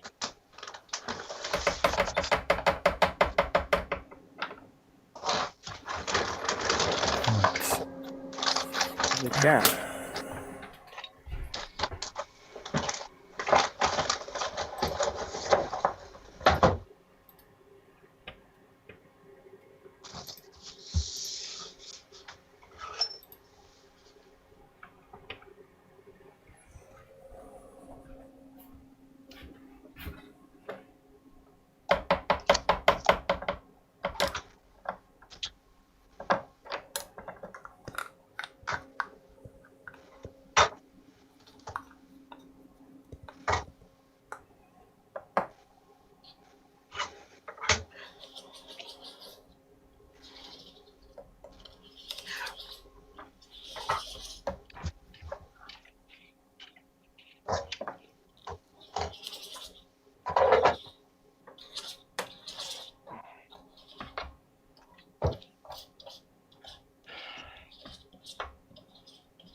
I can't believe I'm going to be disassembling this again. The story goes, back in around about 1978 or 9, yeah, bought one of these at the jumble sale at the school library fair, and I paid 50 pence, and then disassembled it. And it was never the same again, right? So I'm really, really reluctant to think about disassembling this one this time. But it definitely is not fitted properly, because the blackout enclosure that houses the bulb does not align properly with the aperture in the front of the where the collimator box goes on. And you're definitely sure that this isn't one that somehow made it back to you 30 years later? It's the same one you disassembled? No, because I never got that one back together again. Remember, I was about 7 years old, right? So, right. But I really wanted to understand what it was and how it worked, and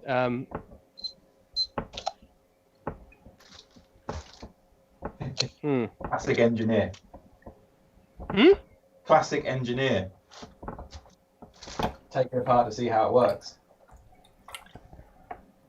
It's a very simple thing.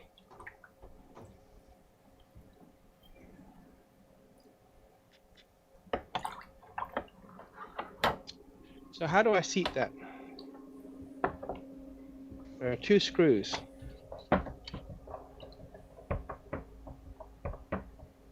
This whole thing is held in by... Okay, so that is that.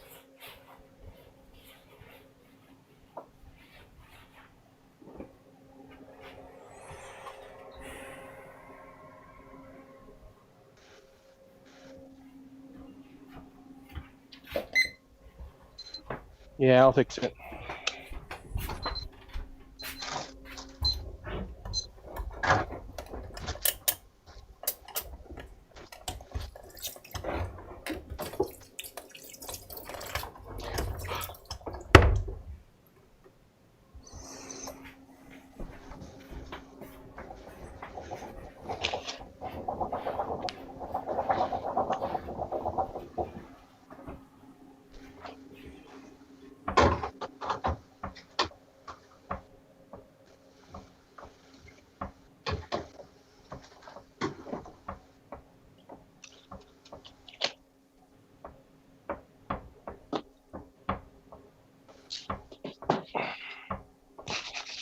I'm just thinking.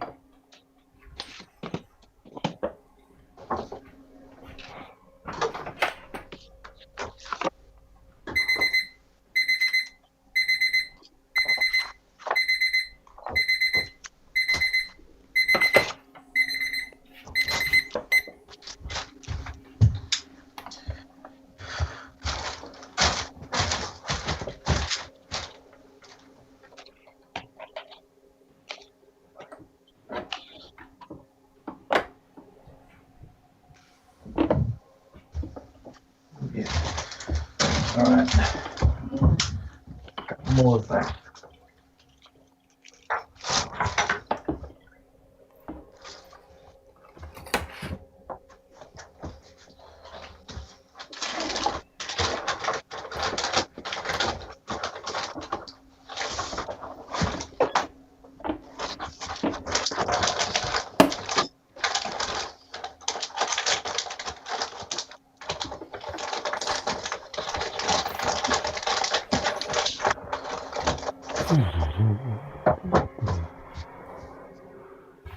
So Al, your it's a pineapple, isn't it? Is that right? Yeah. Are you going to print a series of them and then kind of display them next to each other? Yeah, so I'll just hang on. I've just finished a quick one, so I will cover this up so that I don't accidentally show you it, but so that I don't accidentally blast it with light as I move my laptop around. But I don't know if you can see this. So this is in the fix. And this is now the second image that I've got from this pineapple, which is sort of where obviously it's missing its insides now, and I've got sort of the outer casing, and then the pineapple itself is sort of sitting in the center there. Yeah. And in general, I've been doing this with a couple of other types of fruit. So I've got an apple that I've then had you've had whole, and then have started chomping my way through. I've got the same with a pear, now a pineapple. I'm sort of developing a concept and an idea at the moment through still life of. I'm not entirely sure where it's going at the moment, but maybe through like food waste or something along that line. Yeah, because obviously each time you see the piece of fruit, there's a lot more left on it to eat, but it's almost as if it's like being discarded sort of thing. But I haven't. It's not fully formed. It's sort of a work in progress at the moment. So, I like it. You have an idea, a plan, and a vision. Yep. You have an idea what it's going to look like at the end of the day, right? Yes. Yeah.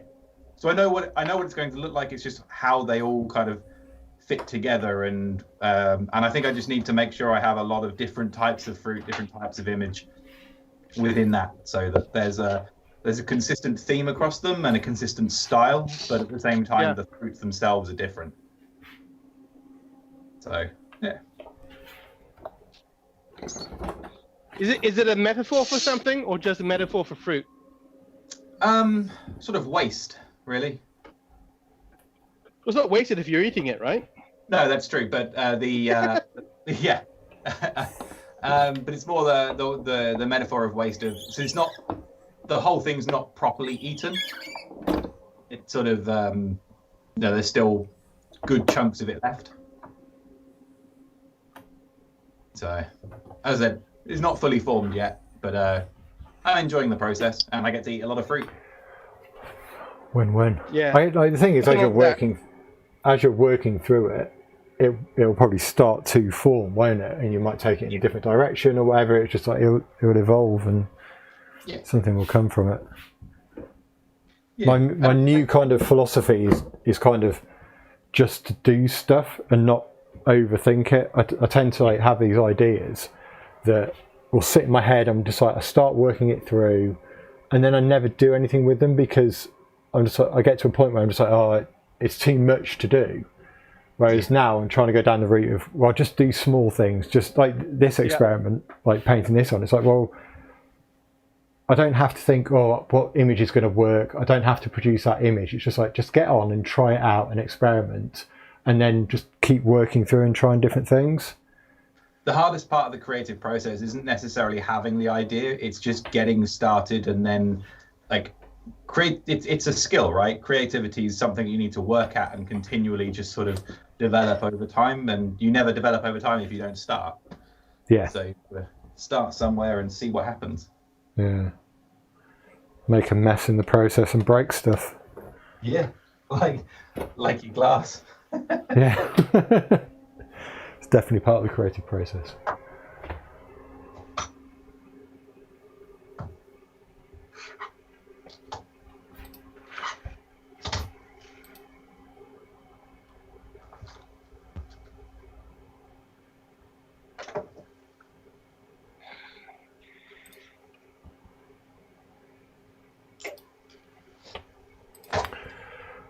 Right. Oh shit! I'm gonna have to start. I'm gonna have to wrap up very shortly, guys. It's 10 to 5. Oh really? Yeah. Got somewhere to be? Yeah, it's dinner and bedtime for the little one. Oh, too early.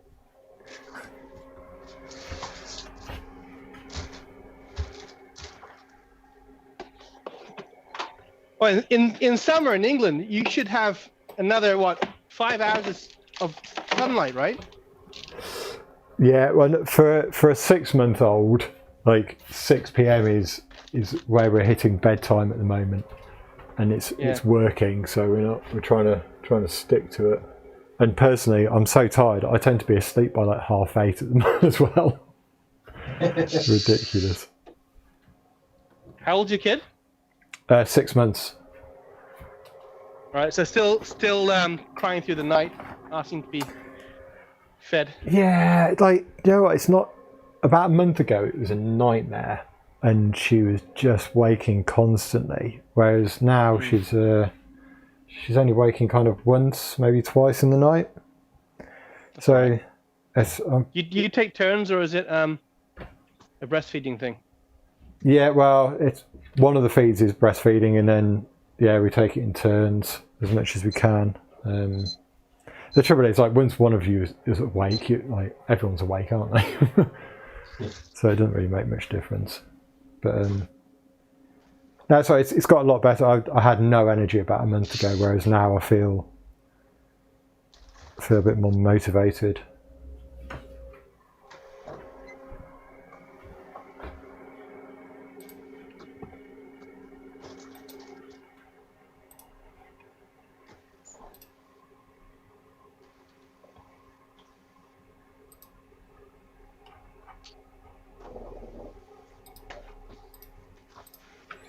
Right then, how are you guys doing? Are you up for a final show of kind of prints to the camera? And then unfortunately I'm going to have to stop. I've already got 2 prints, and I've screwed up my 3rd. That's all right. Let me just. I'm not very efficient in the darkroom. Not when I'm experimenting and talking.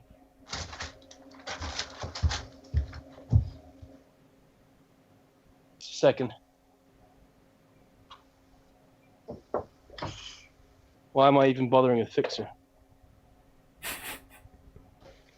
All right, let's flick this light on.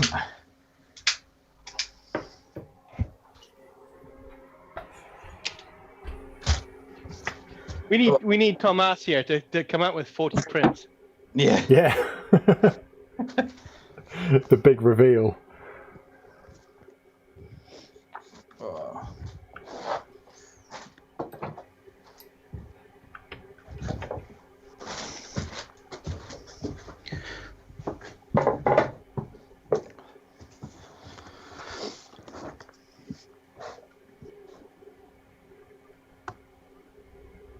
Oh, I'm meant to do the same thing, am I? Is it? Yeah. Very good. Right, let's have a quick look. Dan, I'll focus on you first. So are they both from the camera? Nope. This one was a test of the rubbish new. The new Durst. Well, yes, it is dead sharp because it's using a decent lens, but there are so many dust spots and things, and I've had a look at the mirror box now, and I realized that enlarger will never be good. It'll be usable, but it'll never be good. As for the phone enlarger, and literally I'm going to look, phone on enlarger, right? It's not as sharp as a negative print, obviously, and there's a little bit of loss in the shadows and highlights. Midtones look fine. It's okay. The app works certainly, and that was the test. So I want to make sure the app works. So I'm quite happy with that, really. Yeah, I think it looks great. Although I've started printing another picture for the for the Quarantine Zine, because I don't think this one is sufficiently good. But I'll scan them and I'll show them later on Twitter. Nice. Al. Cool. So I've got 2 prints that I've made. Well, so I did also make I did make the contact print, but unfortunately that's in my holding tray right at the bottom there somewhere. But at the moment I have, so out of that contact print, I then chose 2 that I'm working on. So this was the whole pineapple, and this was just a simple print using split grade filtering. And then my fixer at the moment, I have another one of the images from that same strip, or the strip of negatives, in which I've chomped away in the middle of the pineapple and then have some of the casing on the outside. I'm sort of working on that one at the moment as well, and I'm just sort of working my way through printing maybe about three per image to allow me to then start experimenting with a bit of toning as well later on. Very nice. And then we'll pick the ones that I like the best and probably frame them up. It's good. Good stuff. Very nice. Well, I'll just talk through quickly, although I have kind of done this recently. Straight print, splashing on the developer with straight developer with a brush, and then I think that was mixed with xanthan gum 1+9. It took about 10-15 minutes just to brush it all on, and then these 3 were all done with a higher concentration 1+1 developer, and the blacks have really come out. Actually, I prefer the lighterness of this one, so I'd want a concentration that's kind of between the 2 really, but I'm really liking the brush strokes that are coming through from thickening the developer rather than using it straight, which just gives the kind of classic water splat marks. I'm quite liking the water splat though. I think it does look. Yeah, it's fun. I think it all comes down to the subject, doesn't it? If you've got something that kind of maybe is doing that in the image, and you're splatting in the direction of actually the action in the image, I think it could work really well. It's just interesting. Like, I'm sure using different tools as well to apply. Like this one I did was done with a toothbrush, so I was like doing circles around the edge with a toothbrush. So it's just using different tools to get different effects with it. And there we go. Right, I think my camera's gone. Look at that, we've been broadcasting so long, my battery's gone flat in my camera. There we go. Right. And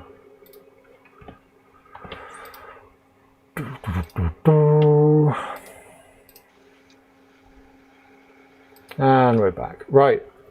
So, yeah, thank you very much for watching, everybody. I think we've had a few viewers today. But like the last few we've done, people seem to be watching them like afterwards anyway. Like this has been 2-hour stream, so you kind of got to if you're going to watch it all, you can sit and spend some time doing it. But I think like it's been really interesting to see what you guys have been working on today. You know, I don't mind. We have no viewers at all. I mean, just it's been fun, just the three of us, right? Oh yeah, I've really enjoyed it. Really enjoyed it. But like, for the viewers out there, if anybody would like to join as well, as you can see, it's really casual and it's just nice to chat to people while you're working away. So please do get in touch, and we'll sort out you connecting in as well. On that note, say goodbye.